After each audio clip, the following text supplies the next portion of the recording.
Well, hello everyone. Welcome.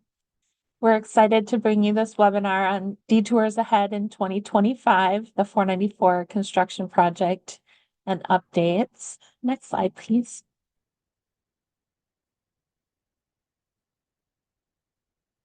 Could you go back one slide? Thank you. Okay, so we are recording the webinar and a recording of it will be sent to you along with the slides. It will be emailed within 10 days of this webinar. And we will take questions at the end of each presentation. And to submit your questions, please use the Q&A tool on Zoom. And if you're watching this after we're live, you can always email Kate at 494corridor.org and we'll get back to you with the answer. And if you could, please refrain from using the chat option to submit your questions. Next slide. So this webinar is being brought to you in partnership between Commuter Services and MnDOT. And Commuter Services is the outreach program of the 494 Corridor Commission.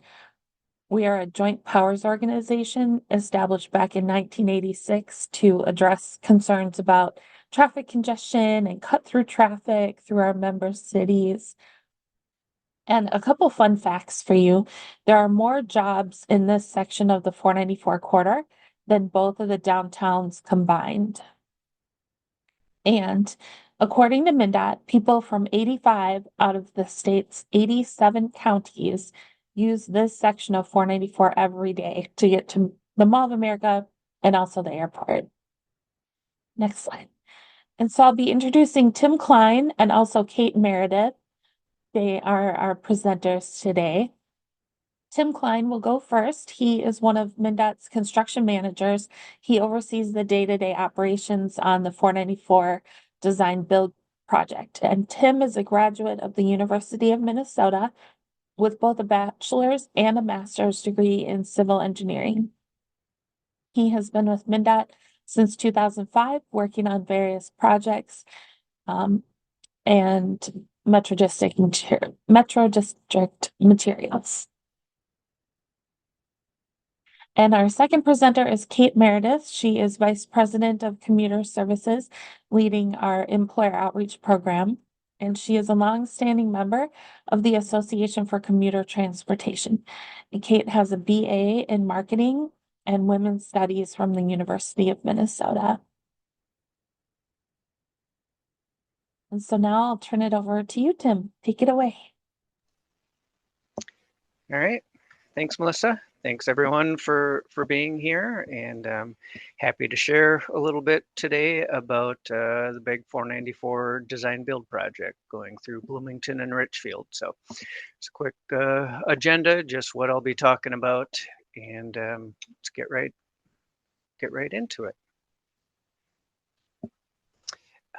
So just updates on our 494 active construction project here. This project has been under development for a long time, for over 20 years, and we have a lot of friends and partners and collaborators who have been part of the project development over that time, from local government agencies to state and federal government, all throughout Minnesota and throughout the U.S. And they've all brought various pieces of funding to the table.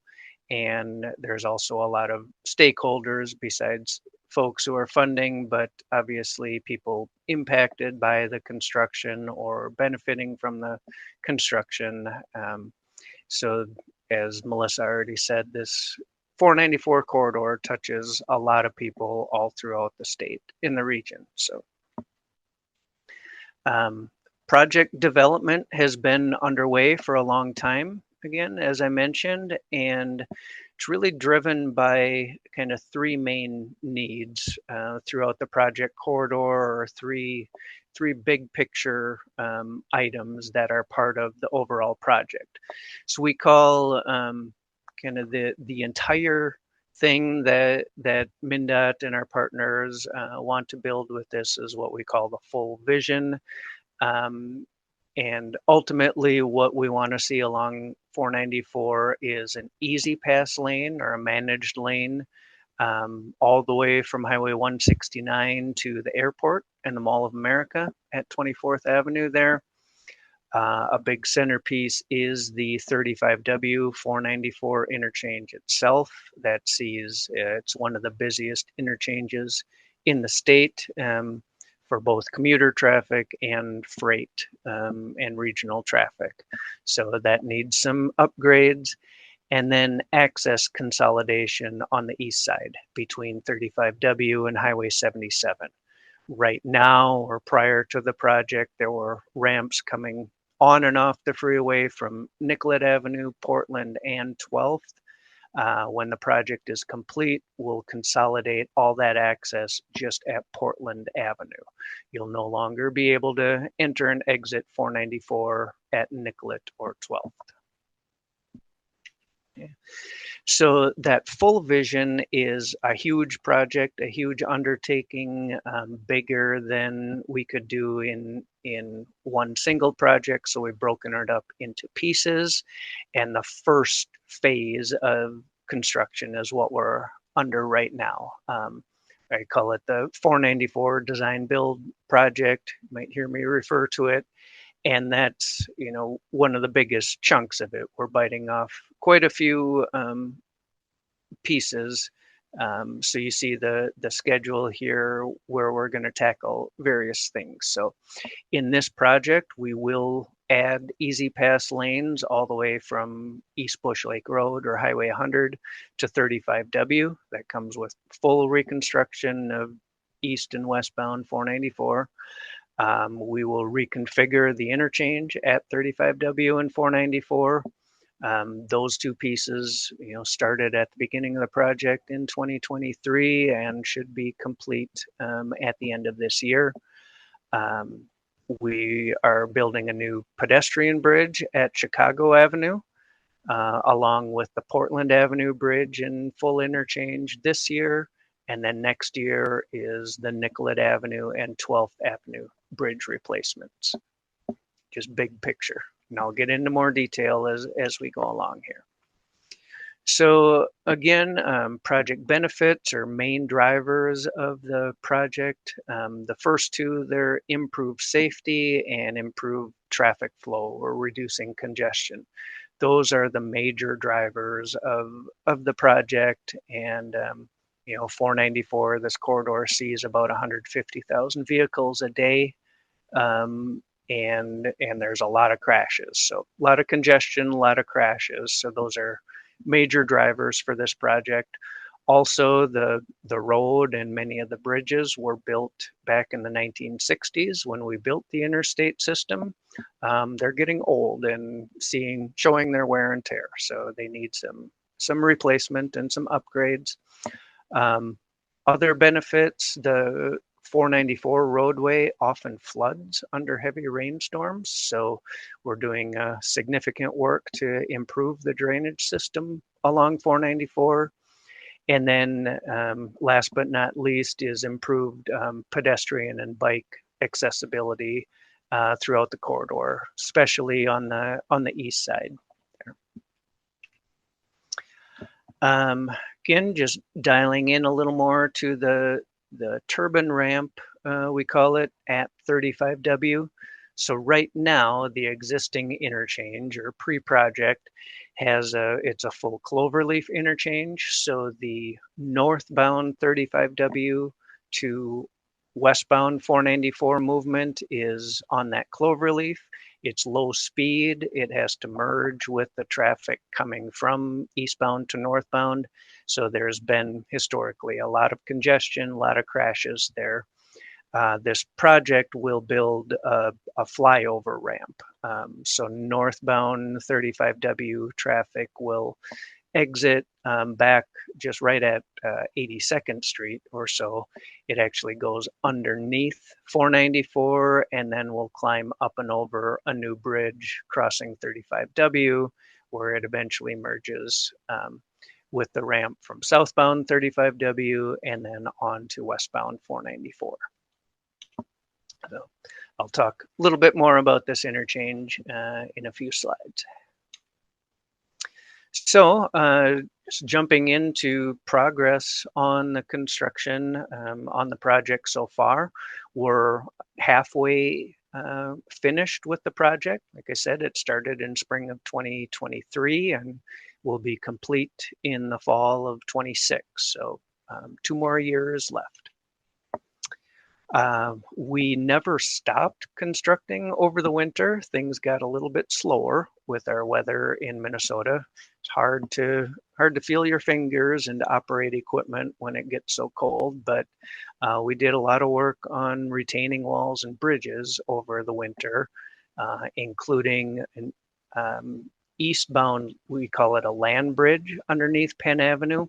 We've had a history of poor soils and shallow groundwater that was causing some pavement troubles there. So we were bridging that area with a land bridge.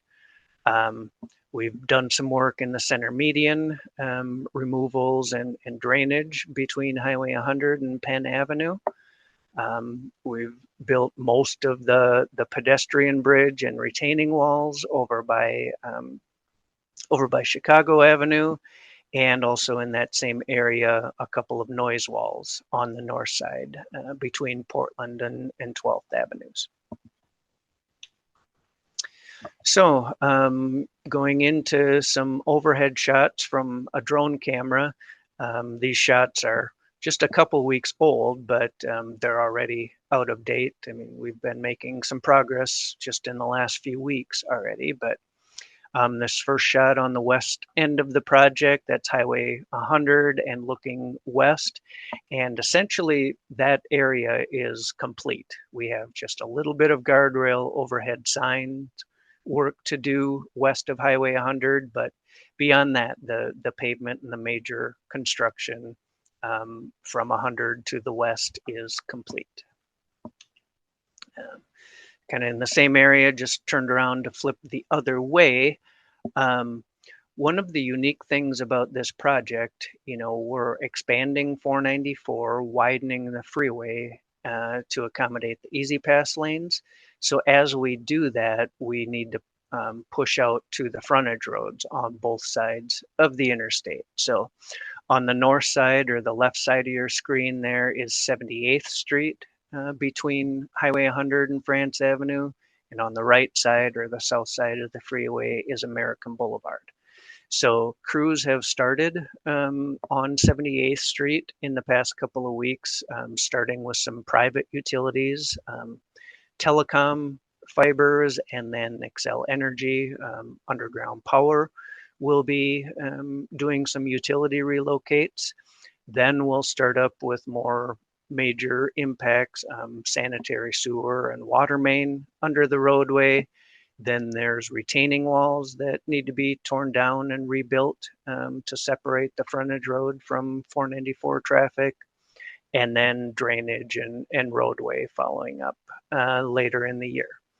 Similarly, on the south side or on American Boulevard, we were out on American most of the season last year, and we'll have a good chunk of work yet to do this year as well on a retaining wall system, again separating the frontage road from 494, and then with some more drainage and roadway and pedestrian and bike trails. I'll mention, business access will be maintained to all of the businesses along 78th and American and elsewhere throughout the project. Might not always be the same that people are used to, but just there will always be access in and out of the local businesses. We have an area called Ephraim Pond. So this is from France Avenue looking west. Started out by widening, realigning the on-ramp from France Avenue to westbound 494, along with temporary widening with asphalt pavement there. That work is complete now, and traffic is driving on that as of last Friday night. We have several high mast light towers, these 100-foot tall light towers that in some cases were in conflict with the construction, so they had to come down and will get replaced later on in the project. And then Ephraim Pond itself, a drainage pond just to hold stormwater drainage throughout the project. Moving east a little bit from there, now we're at Penn Avenue and looking east. There's a lot of work kind of in this area that's been going on this past year and continues to go on throughout most of this season. So on the right side of your screen, that's heading eastbound. We unfortunately didn't quite finish with this work before last winter hit, so we've been working over the winter, and now first thing this spring, we are completing the ramp, the on-ramp from Penn Avenue to eastbound 494. There's also the ramp from eastbound 494 to southbound 35W. So those areas are being worked on as we speak, and we should get some concrete pavement out there by the middle of next week and start making progress in that area. Oops. The westbound off-ramp from westbound 494 to Penn Avenue, that closed last week to accommodate we've been building another bridge there, and some retaining walls are just about to kick off here, should be starting tomorrow if they haven't started already. So that work will be ongoing most of this season. And then there's also, again, work in the median, in the center median between eastbound and westbound. Have to finish up drainage and the concrete median barrier there in that area.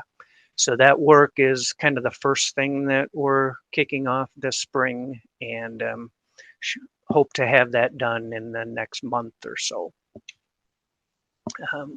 Similar shot of the same area, just looking the other direction. Just give people a different perspective of what things look like there.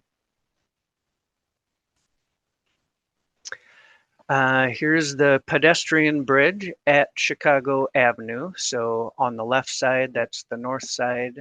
There's a lot of apartments on that side between Portland and 12th Avenue. On the right side is Walmart and several other local businesses. So one of our commitments was to build this pedestrian bridge so that folks could make their way across the freeway. So we've been working on the bridge abutment and the steel truss itself. Actually, tonight we are closing 494 in both directions, full closure from Highway 77 to Highway 100 to pour the concrete bridge deck. So that will be poured tonight and start to cure. We've been working on retaining walls on both sides, the north and the south side, that hold up the trails that come off the bridge and touch down at Chicago Avenue. There's also lighting that we'll be putting up, and barrier and fencing and things. So that work is also ongoing, and we plan on opening the pedestrian bridge by the end of May. So in another month or so, that bridge should be open to the public. We've also been working on noise walls, again, on the north side, right by the pedestrian bridge between Portland and 12th. So these are precast concrete panel noise walls, not the wood plank walls that we used to build in the past.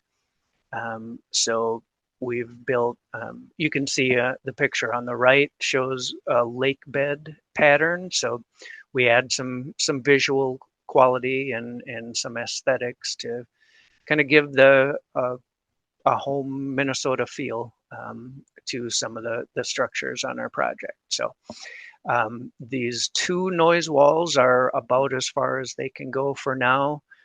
We have a couple more noise walls on the north side to build this year. most of the way between Nicollet and 12th Avenue. There's a series of walls, and then one more noise wall, again on the north side between Penn Avenue and Xerxes, that will be built later this summer, later this fall.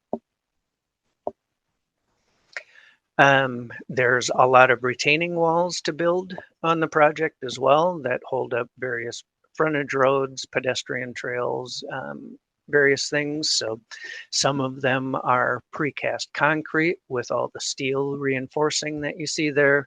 Some of them are different types of structures that are more kind of soil and geosynthetic. So we build the wall, we backfill with good clean sand and compact and water and compact the backfill there so that we can build the roadway or the trail on top. So you can see a couple of retaining walls in progress there.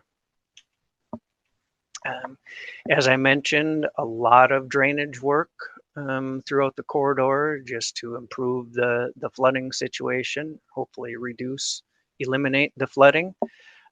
Some of them are very large structures here and catch basins, large diameters, sometimes smaller pipes. So in the medians, on the outsides, kind of all over the place. We're spending a lot of money, and we might have up to 7 drainage crews working at a time in various areas throughout the season.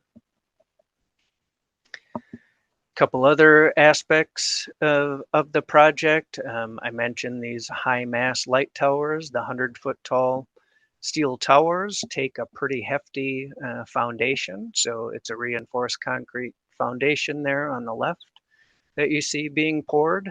And on the right, again, because we're working on some of the local roads because of changes to the freeway, we get into the water mains and fire hydrants and sanitary sewers, things like that.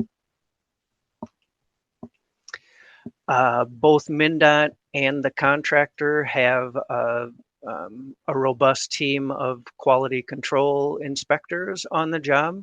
You know, a job like this takes a lot of eyes on it to make sure things are being built according to plans and specifications. So couple shots there of folks checking elevations, checking the grade, making sure we're building things in the right place and to the right height, and then testing the various materials for compaction and other material properties. So that's just a quick overview of what we plan to accomplish or what we have done and then plan to accomplish this year.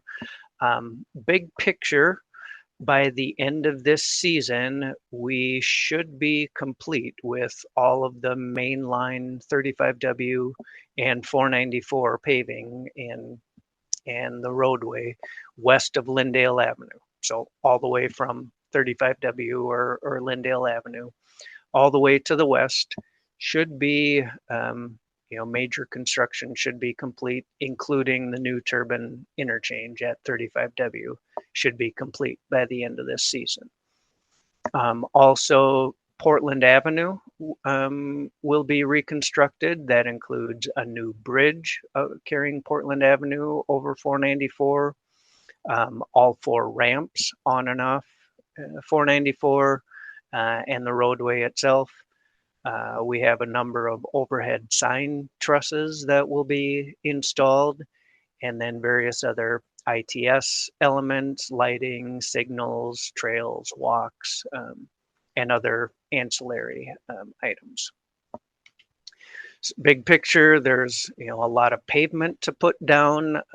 We'll be building 7 bridges and over 20 retaining walls, and as I mentioned, 4 noise walls this season.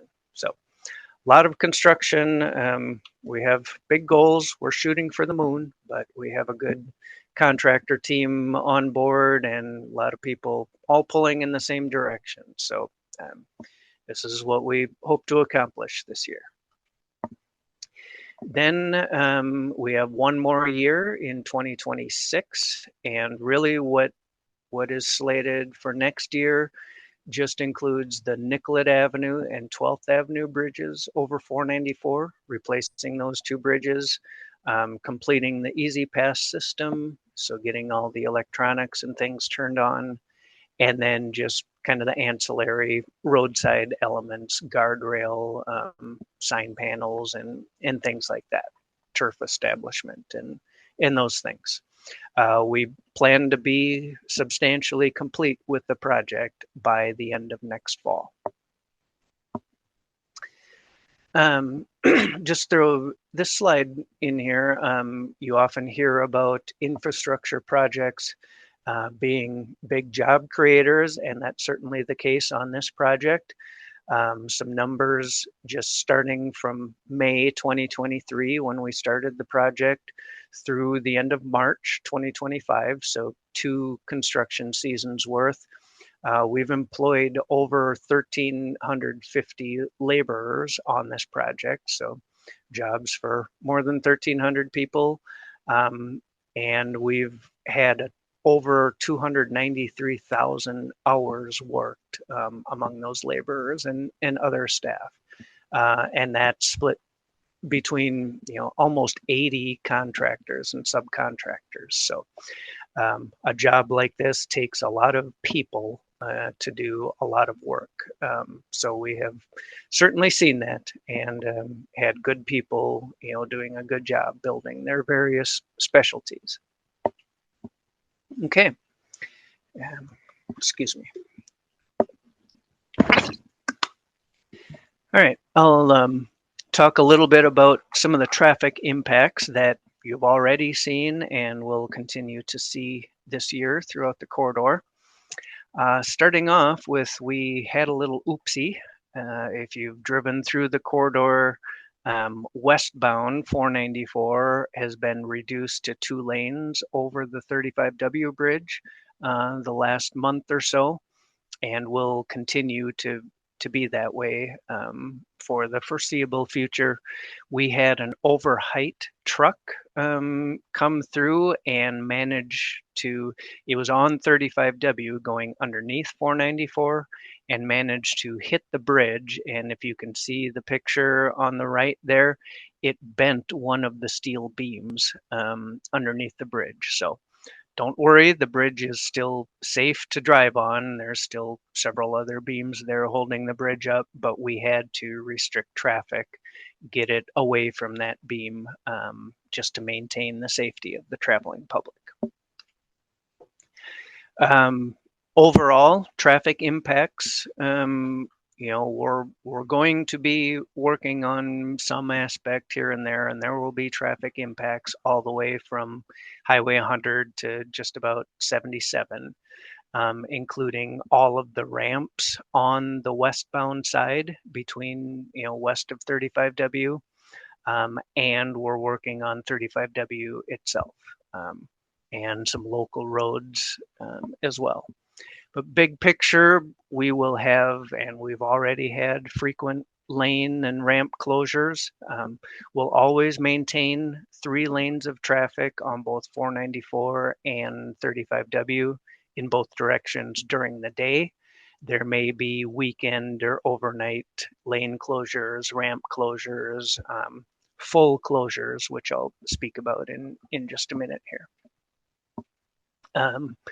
We have a lot of night work throughout the project. With traffic being this heavy, we do have to do a lot of work at night. Most of that work shouldn't be excessively noisy. We try to do the noisy work, the pile driving, jackhammering and things during the day. But you'll hear regular construction noise if you live or drive throughout the corridor here.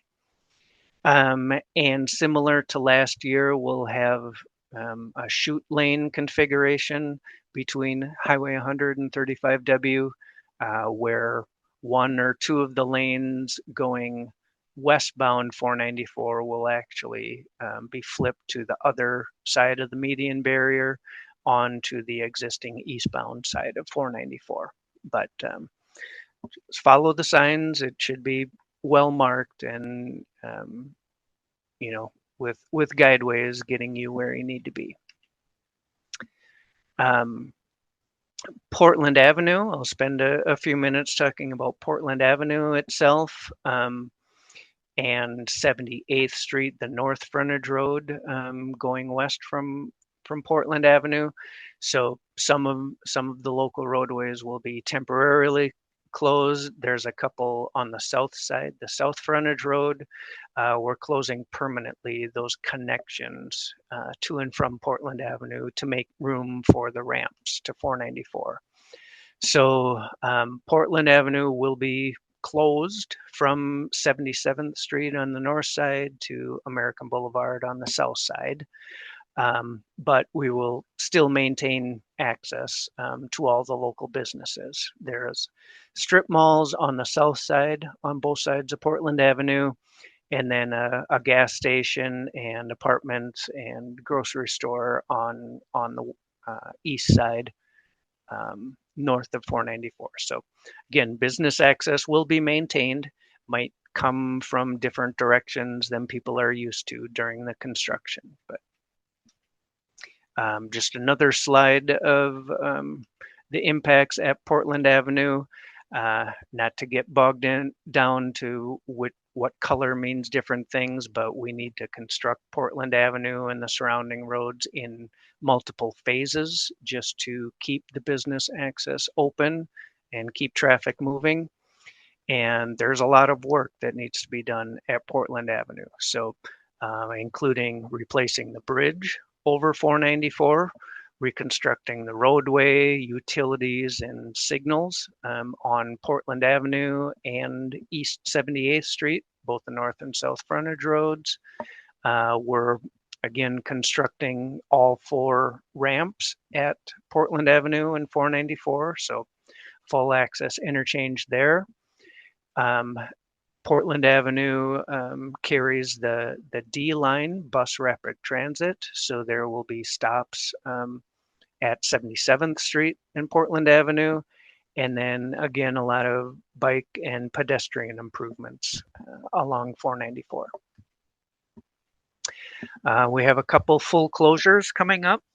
First one I mentioned tonight. 494 is closed just to pour the bridge deck on the pedestrian bridge. And then the weekend of May 30th, so Friday night, May 30th through early Monday morning, we'll close 494 and 35W, various portions of it, to take down the bridge over Portland Avenue. That's the weekend right after Memorial Day. And then the following weekend, June 6th, is Friday night. That's when we will take down the westbound 494 bridge over 35W. So a couple of weekend closures coming up. Stay tuned for more info. We're still working out the exact details of where the closures will happen and what other work we're doing during those weekends. Okay, I said I would show a little more about the braid bridges, we call them, at Penn Avenue. So there's some major access changes coming up by the end of this season. So, before the project started, there was full access you could get from 82nd Street to 35W to 494 to Penn Avenue. That's on the left there. All those movements are being reconfigured with this project. So on the right, if you're on 35W now, going northbound, like I mentioned, you'll start exiting, starting at 82nd Street. The ramp goes underneath 494 and then starts to climb up and over the new Turbine Bridge there, up and over 35W. It merges with the southbound ramp from 35W in the orange there, and then it goes along. It'll go on a new bridge in front of the Best Buy headquarters there, and then eventually merge on to 494. That bridge goes up and over the exit ramp from westbound 494 to Penn Avenue.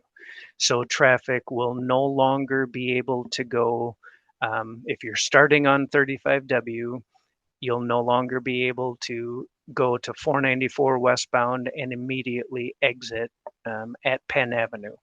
If you're on 35W and you want to get to Penn, you'll have to exit at either 76th or 82nd Street.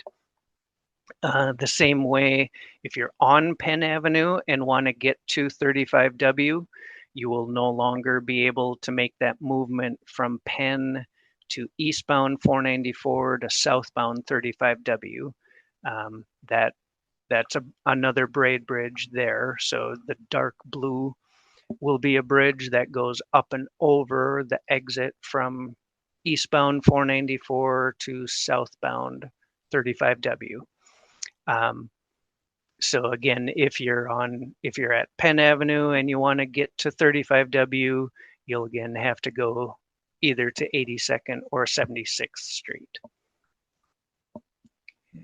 And I'll mention one more. There's also the entrance ramp from 82nd Street to northbound 35W is a third braid bridge there. So you will no longer be able to start at 82nd Street, go north on 35W, and then immediately exit to 494. You'll have to go either to Penn or Lyndale to make that movement. Okay. So that, in a nutshell, is the 35 or the 494 design build project. I have just a couple slides about the river bridge, just a little bit to the east from the airport to the east. So again, project benefits here. It's basically a bridge rehab project. The bridge over the Minnesota River needs some repairs, and several other bridges kind of throughout the project area, improve safety and accessibility for all sorts of travelers, and then also providing a smoother road surface and some drainage improvements, lighting, and a few other ancillary benefits there. So this year, what travelers can expect is similar to what happened last year. We're just flipping and going the other direction. So there will be a full closure of the eastbound bridge over the river for resurfacing and improvements.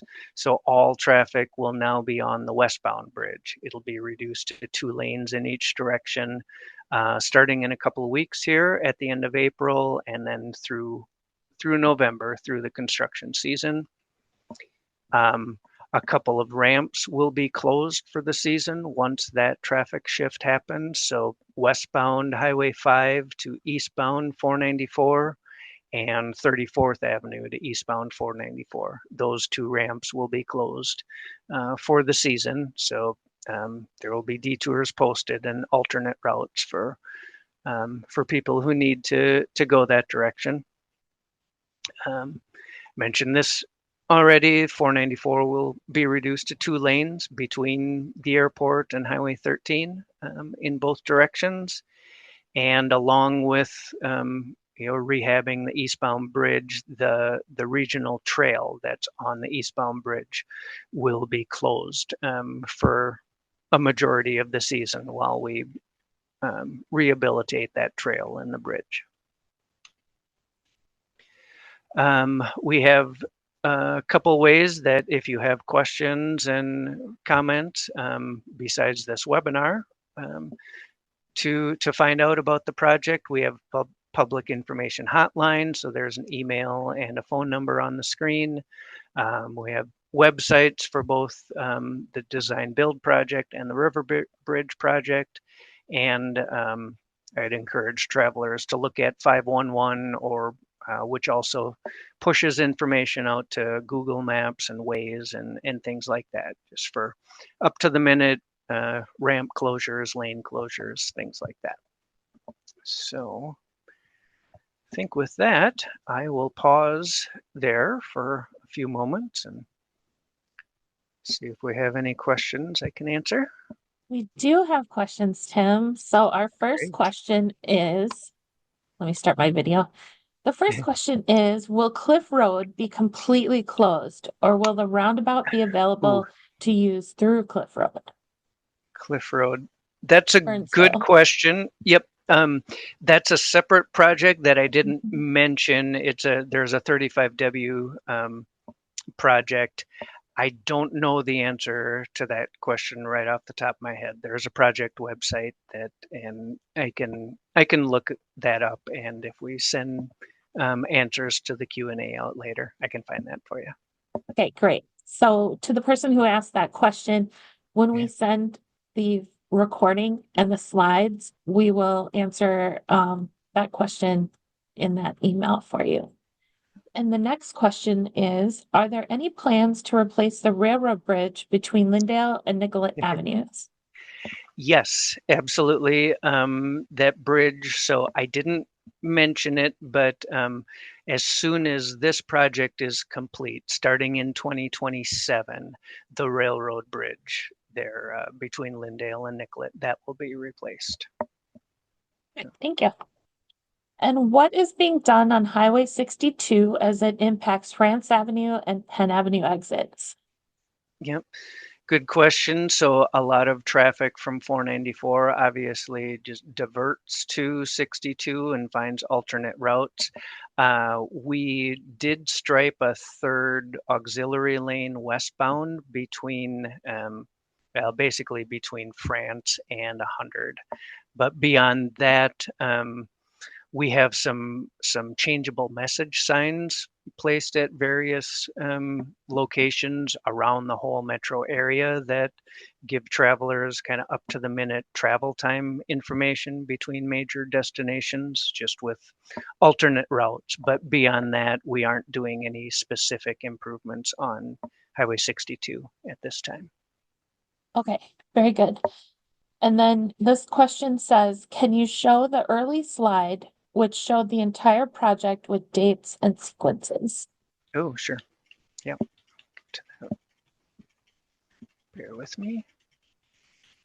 Was there a specific question along with that, or is No, it just okay? just pause. I think pause on Yep, that one. yep. There it is. Yes. That one, right? That one, I think. Yes, I think that's the right Right. one. Yep. So big picture, major construction from Highway 100 to 35W started in 23, should be complete by the end of 25. Also in 2025 is the Chicago Avenue pedestrian bridge and Portland Avenue. And then 2026 is the Nicollet Avenue and 12th Avenue bridges and associated local roadways nearby. And to the person who asked the question, we will Mhm. send a copy of the recording and also all of the slides to you after the presentation. So then you'll have that to study at your leisure. So the next question is, the eastbound on-ramp at Highway 62 in Xerxes was closed this week. How long until it is reopened? Ooh, I do not have the answer to that one. I know there's a set that was not related to the 494 project. There's another project on Highway 62. Um, Again, I can try to find that information when Okay, we thank you, send Tim. send out That the would be answers. great. Yep, yep. Another question, was a flyover ramp considered from 35W South to 494 East? Yes, it was considered as part of the project development. We did a lot of traffic modeling, and long story short, the numbers really didn't warrant the extra expense of a flyover bridge. So the heaviest movement is that northbound to westbound. So that's the only bridge that's being built as part of this project. Okay. Another question. Maybe the map just didn't show it, but is there no Mhm. planned future ramp from northbound 35W to eastbound 494? Yeah, yes, there is. There's a ramp there. It's maybe in this slide. You can see it. It's very similar to what it's like today. Um, just that traffic, northbound 35W traffic will exit from either direction going to 494. It starts at 82nd Street, and then when it gets to that decision point, kind of where it meets up with the Cloverleaf, you can choose to either go east 494 or west 494. So yes, that that movement is still there.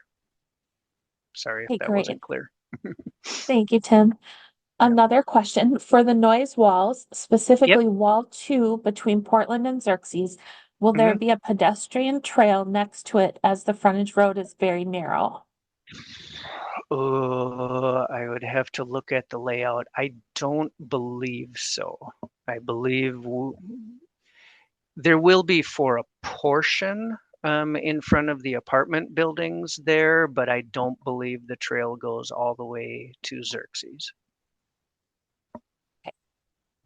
Another question, coming from the east over the 494 bridge, will the Mhm. 34th Avenue exit be open or will it be redirected to the 24th Avenue exit again? I believe that that ramp should be open this year. The traffic will all be on that side. So yeah, that ramp should be open. Very good. Another Shouldn't have to be question, diverted. along the lines of Crosstown, are there any Mhm. plans to increase capacity beyond the France Avenue and Trunk Highway 100? Yes. So again, I didn't mention kind of what's coming next, but the full vision to implement full vision, we do plan on extending the Easy Pass lanes to the west. So going all the way from Highway 100 to East Bush Lake Road. So was that the question there? Or was it, I believe so. maybe? Okay. Okay. Yeah, that's coming in a future project. Okay, very good. And then how do you get from 76th to southbound 35? There is no ramp there now.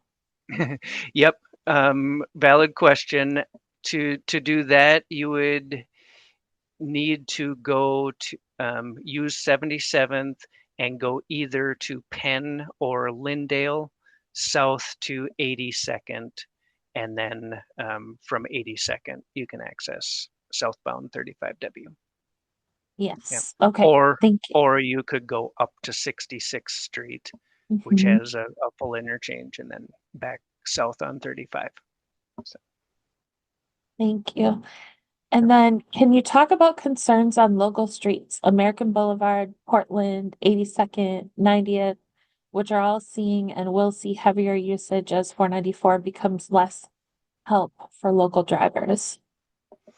yep, good question. Again, as I mentioned, because we are changing access at a lot of points along 494, we are making a lot of improvements to the local system. I didn't show some of those improvements, but for example, we're adding turn lanes or widening a little bit here and there on Portland Avenue, Lindale, American Boulevard, 82nd Street, Penn Avenue. Um, I didn't show all of those local improvements, but we are making a lot of those because we realize traffic will divert using the local system. So there are things that we're doing in this project to hopefully alleviate some of those stresses as well. Yes.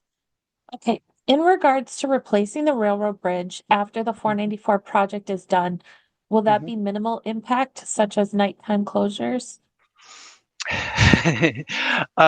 If it just the bridge itself will be minimal impacts, but that will likely also be packaged with a larger design build project, which will again complete the Easy Pass system from 35W over to the airport. So um, that will again more than likely be all packaged together and be major impacts in a second phase of this project. And that project is currently under development, but we plan on we hope to start construction with that right on the heels of this project. Okay, great.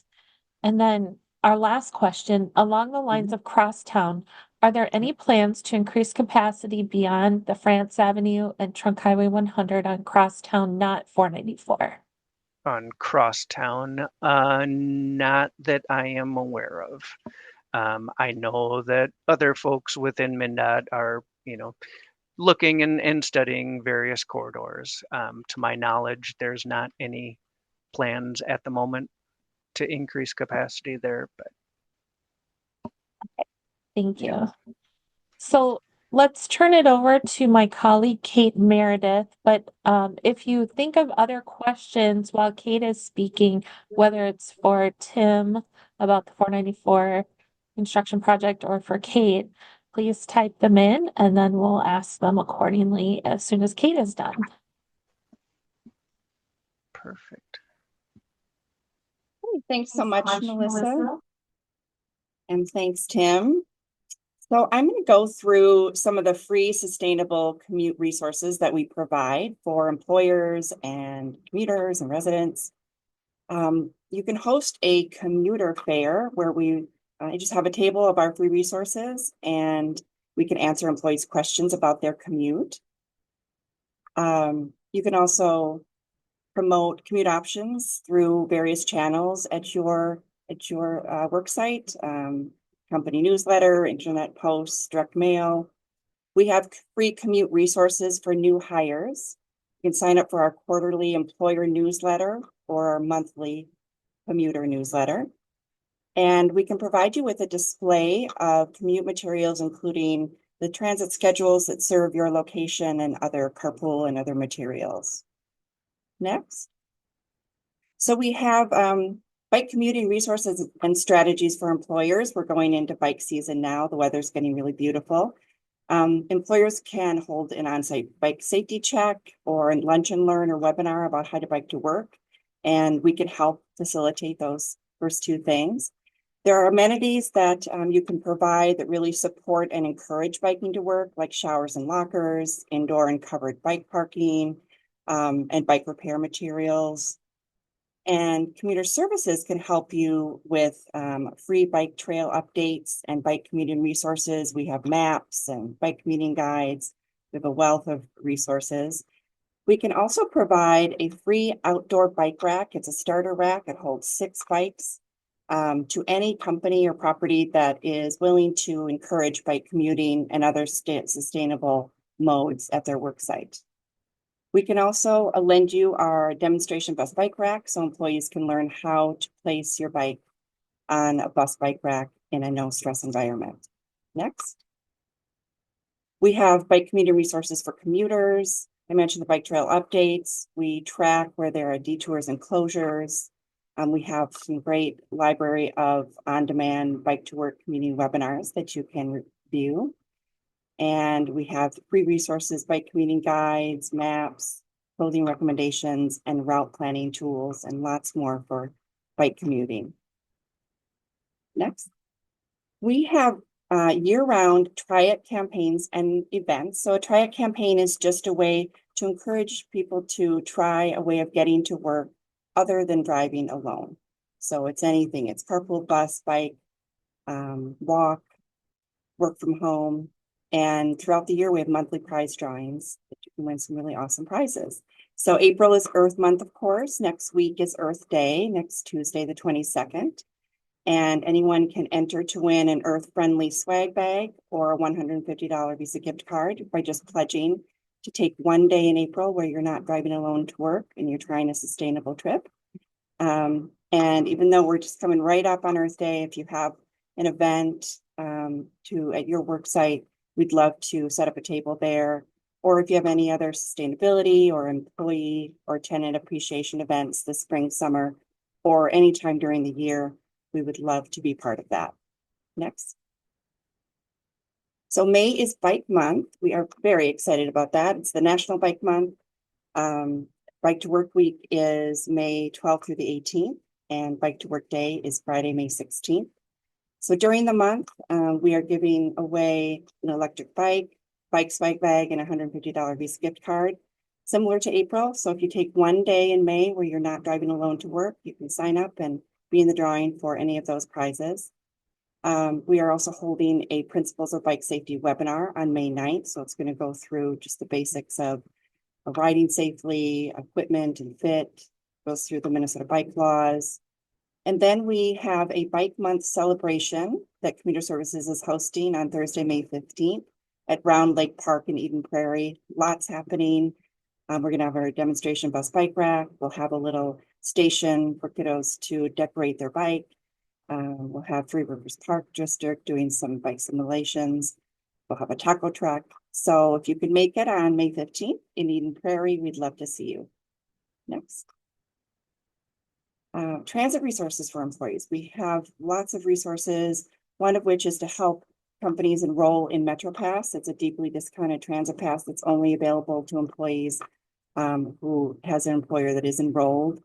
And we have personalized transit information for your work site. We can bring you schedules and other collateral transit materials to help your employees explore taking the train or bus to work. Next. We have a wealth of transit resources for commuters. We can provide a customized bus or train ride itinerary, which gives you step-by-step instructions for taking transit to work. And we include 2 free ride passes. There's a program called Transit Assistance Program, or TAP, which provides $1 rides for eligible residents. We can tell you more about that. And then we have other materials like a transit map and safety information for riding on transit. Next. There is a newer transit pass that's available for multifamily residential properties. It is just $14 per month, and each unit of the apartment complex gets a transit pass. It's good for unlimited rides. And if the person leaves, moves out, that unit keeps the $14 transit pass. It's a really good, deeply discounted transit pass. And my colleague, Michelle Leonard, leads that program, and you can reach out to her with any questions about that. Next. So there is a new bus route in town. It is Southwest Transit's Route 686. It runs along 494. It just launched at the end of March. It's providing frequent service and trips along the 494 corridor, departs from Southwest Station in Eden Prairie, has 2 patterns. There's a local pattern that has 17 stops along 494, along American Boulevard for much of it. It will stop at Best Buy, Normandale Lake Office Park, and several other dense employment sites along 494. And then there's the express route that goes from Eden Prairie Station to the Mall of America and both terminals of the airport. So you can get to the airport very quickly with this route. We're really excited about it and happy to tell you more about that. And we have printed schedules that we can provide for your work site as well. Next. So I'm going to go through a couple of these because we have just a couple of minutes left. We have carpool assistance for employers. We can help foreign carpools and van pools at your work site. Next. And then we have carpooling resources for commuters. We can help you find a carpool partner and give you tips on setting up a successful carpool. Next. And there's the Metro Van Pool program, which is great for longer commutes, usually suburb to suburb where transit service is not available. The Met Council provides half of the monthly lease for that program. We can tell you more about that. Next. And then again, the Metro Van Pool for commuters. It's a great program if you have a longer commute, and the lease includes really everything is needed to operate the van each month. Next. There is the Twin Cities Telework program. tctelework.com is a wealth of resources for employers, managers, and teleworkers, all free. So we have next resources, sample telework policies, information about creating connection on a hybrid team. There's a quarterly telework trends newsletter, lots of great resources that you can access at tctelework.com. Next. And more resources and for commuters and employers than the Guaranteed Ride Home program. It offers a safety net to get home in those instances where you need to work late or leave in the middle of the day. Again, I mentioned our newsletters. We have an employer newsletter, commuter newsletter, and our Twin Cities Telework newsletter. Next. And then I'll take any questions. We have just put a minute left, but if there are any questions for me or for Tim. Hey, we do have a question for you. It says, is there a website or application that we can share about getting a free bike rack for businesses? This would be great for us to refer people to. Wonderful. Yes, it's a popular program that we've had for years. And you can just reach out to me or Melissa, or go to our website. We have a contact form, and you can just request that. And we'll work with you on getting you that bike rack. Perfect. So that's our last question, and it's also 12:30, so we'll end right on time. Thank you so much to everyone who's joined us, and thank you to Tim and Kate for your presentations. Have a wonderful rest of the day, everyone. Thanks, everyone.